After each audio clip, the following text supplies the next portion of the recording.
Assalamualaikum sahabat muslim. Kisruh rumah tangga Habib Bahar yang mencuat di media publik membuat istri sah Bahar angkat suara dan melawan istri simpanan Bahar Smith. Tega lakuin aku seperti ini. Tega. Habib ini sakit 10 hari, saya urusin Habib sakit. Cuma aku yang berbakti kepada suamiku, tapi suamiku Dia sakit hati, sekarang Habib nggak kesana.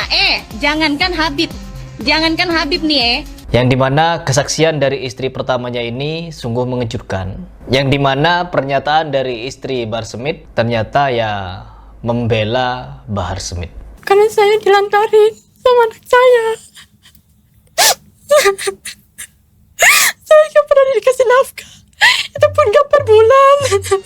Orang seperti ini dianggap sebagai pemuka agama, tapi tidak mencontohkan akhlak yang baik terhadap wanita.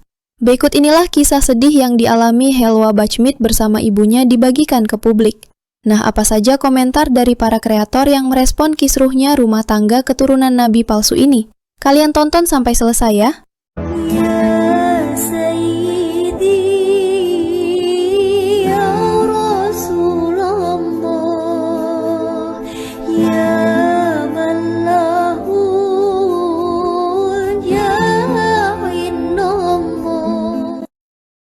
Dan di sini pun istri Bahar Smith memberikan kesaksian bahwa apa yang dikatakan, diungkapkan oleh Helwa Bachmit ini, yang dimana istri keberapa saya tidak tahu, istri keberapa Bahar Smith, katanya kan dia tidak dinafkahi, jarang ditemui dan lain sebagainya. Sebagian dari pernyataan Helwa ini ada benarnya, dan sebagian dari pernyataannya katanya dusta. Tega lakuin aku seperti ini. Tega istrinya emang rutin apa katanya. Emang selesai sholat, dia cium kakinya, dia bilang ada istri-istrinya yang mencium kakinya setelah sholat. Cuma aku yang berbakti kepada suamiku, tapi suamiku Dia sakit hati, sekarang Habib nggak kesana. Jangankan Habib. Ya tentulah wanita mana yang tidak sakit hati, tidak diperhatikan dan dinafkahi. Sedang Nabi sendiri mengajarkan tentang akhlak seorang lelaki, sebagaimana beliau bersabda, "Sebaik-baik kalian adalah yang paling baik terhadap istrinya." Hadis ini menekankan bahwa kebaikan seorang pria kepada istrinya adalah tolak ukur keimanan dan akhlak terbaiknya.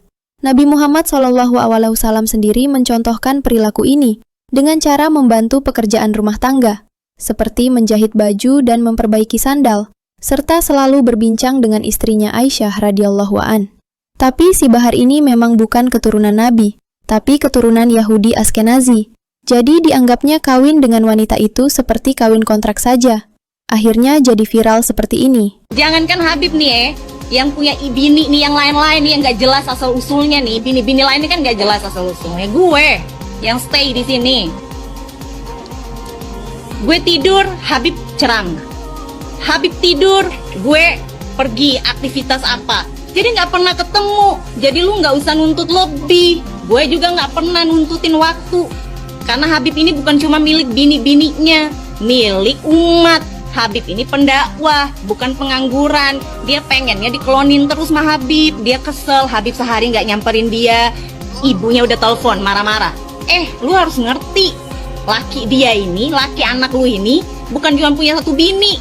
Bininya ada banyak, anak-anaknya banyak. Lu harus paham. Orang yang katanya cucu Nabi, orang yang katanya mulia darahnya, akhlaknya tersambung, ilmunya tersambung, kemuliaannya tersambung kepada Rasulullah SAW. Tapi ketika menikahi seorang perempuan, alih-alih dia memberikan pendidikan agama kepada istrinya, malah dia menelantarkannya. Meskipun memberikan uang lah bulanan, taruhlah bulanan, tapi tidak mendapatkan pendidikan agama yang tepat dan lurus. Artinya kan gagal, ya? Gagal lah. Kenapa bisa gagal? Ya gagal. Gagalnya di bagian apa? Di bagian mendidik istri. Kok kamu mau menikah cuma dengan surat seperti ini? Aku pikir Kita nikah dibutakan pakai buku, itu. pakai buku nikah, ternyata cuma pakai surat doang. Pokoknya aku tanya terus buku nikahnya mana, dibilang nanti, gampang itu. Dia ngomong gitu terus. Dia bilang kan ini istri terakhir. Dia ngomong sama aku, aku ini istri terakhirnya. Tahu-taunya dia nikah lagi. Oh, nikah lagi? Dia nikah lagi. Kami sempat makan nasi pakai teh manis Disiram pakai teh manis. karena nggak ada apa-apa lagi, Nggak ada Dok. apa-apa. Aku kirim foto ke dia bilang aku di sini 3 hari belum makan. Bagaimana dengan anaknya di dalam? Di situ yang aku heran, seorang Habib kok jadi ini. Karena saya dilantarin sama anak saya. Saya nggak pernah dikasih nafkah. Itu pun nggak per bulan.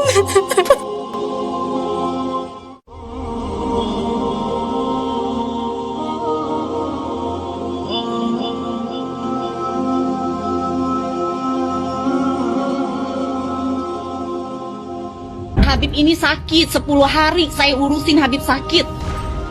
Dia telepon pengen ke pondok, pengen nyamperin iniin Habib. Dia lahiran, gue seumur hidup, lu asal lu tahu ya. Dia masalah Habib nggak temenin, katanya dia lahiran. Ya tidak apa-apa. Istri yang berbakti kan memang begitu membela suaminya. Gue 3 anak, 3-3-nya. Gue nggak ditemenin Habib. Gue bawa motor sendiri santai, gue nggak ada urusan. Gue tahu laki gue pendakwah, ngapain gue mau desak? Nggak usah manja lah. Kamu antik-antiknya si Fadulnya? Hah? Bilang aku drama. Ini kenyataan hidup. Ingat itu. Yang sama tuh Fadlun, sama mertuanya, sama si Bahar tuh. Kita tidak ada urusan dengan mereka. Kita tidak. Aku nggak punya urusan sama si Fadlun. Aku punya urusan sama si Bahar. Ini bukan drama komedi, ya? Ini bukan drama komedi. Di situ yang drama. Ini bukan film. Ini bukan drama. Ini kisah nyata untuk perempuan-perempuan di sana biar mereka tahu. Benar sekali, ini kisah nyata dan menjadi pelajaran bagi setiap wanita. Jangan kalian sampai tertipu dengan sorban dan jubah mereka. Apalagi klan mereka itu suka berkata,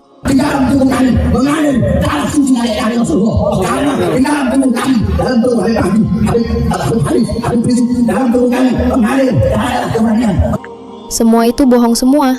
Dari kejadian ini Allah membuktikan bahwa akhlak mereka bukan seorang pemuka agama yang bertanggung jawab, melainkan seperti akhlak preman yang nyamar jadi ulama.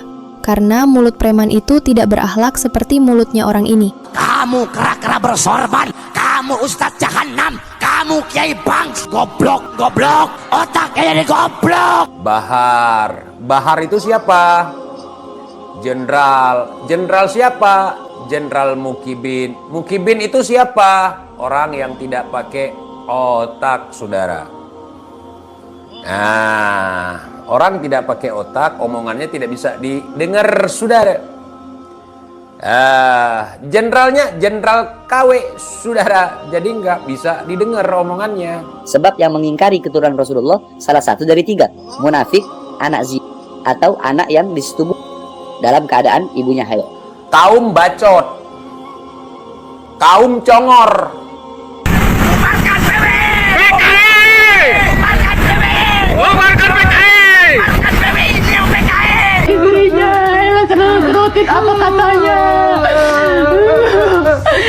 Selesai sholat, kalau cium kakinya, dia bilang ada istri-istrinya yang mencium kakinya setelah sholat.